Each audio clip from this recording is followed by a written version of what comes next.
Any educational activity, whether it's technology-based or not, should be designed based on informed assumptions about how people learn.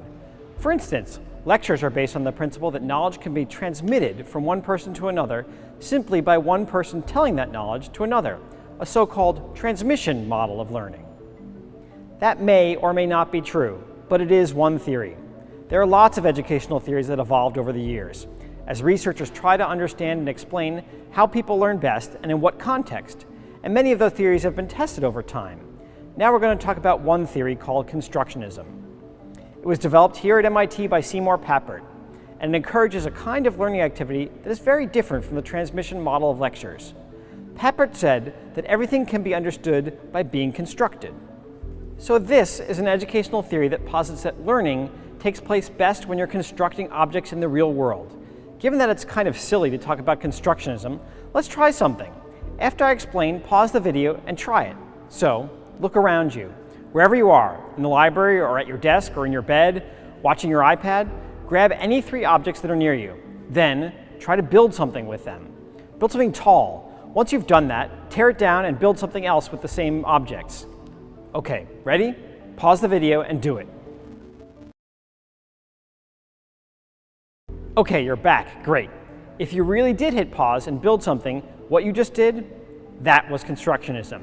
You may not feel like you learned anything, but I bet you did. You not only literally constructed a tower, but you also constructed knowledge about the relative weights and heights of your objects, their slipperiness and stability, and how things balance on the surface you used. You may even have constructed some understanding of other ways to use these objects. So this theory of constructionism evolved from another educational theory called constructivism, which is not a coincidence since Papert himself studied with Jean Piaget, who in turn created the idea of constructivism. Constructivism is basically the idea that knowledge is created through genuine experiences, which provide context for that knowledge. When people talk about experiential learning, hands-on learning, or project-based learning, they're talking about concepts that have their roots in constructivism.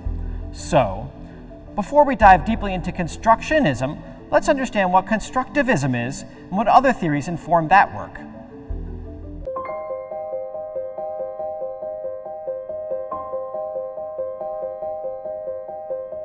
Welcome. Today we're here with Professor Susan Yoon, who's a professor at the University of Pennsylvania. She's been working for years with educational technology, in science education, complex systems, in informal environments and formal environments. A lot of that work has explored constructivism and constructionism, and that's what she's going to be talking to us about today. Thanks for being with us. You're welcome. Pleasure to be here. A lot of your work has been based on the theory of constructivism. Can you explain what constructivism is? Sure. So constructivism is a kind of learning theory that postulates that people construct information while going about living in the world. Jean Piaget was the most famous developmental psychologist who talked about learning being an act of construction.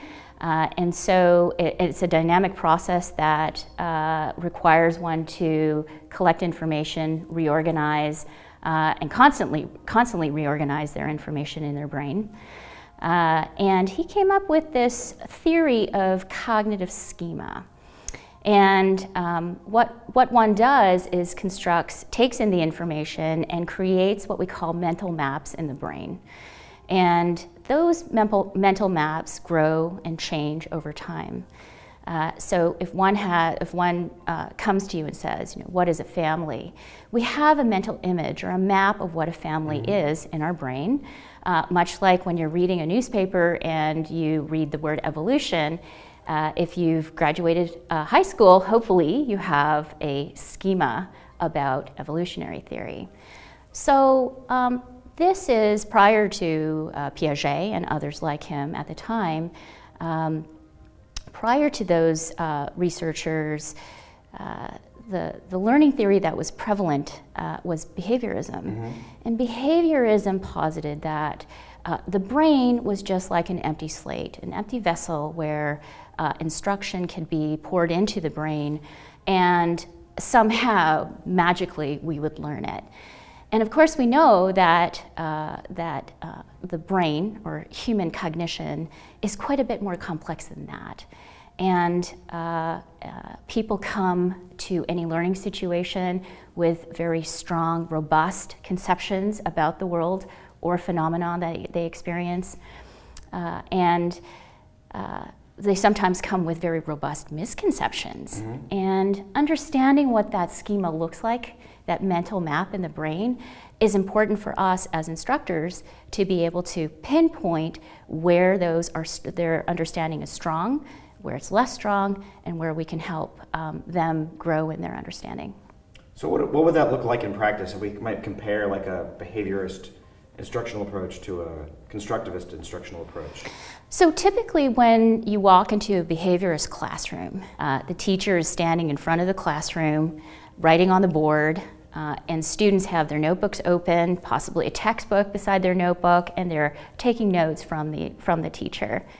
Now in a constructivist classroom, you might see students potentially working in small groups, picking out ideas that the teacher has provided for them or ideas that they have generated on their own, and they will go about doing some investigation on how to answer these questions.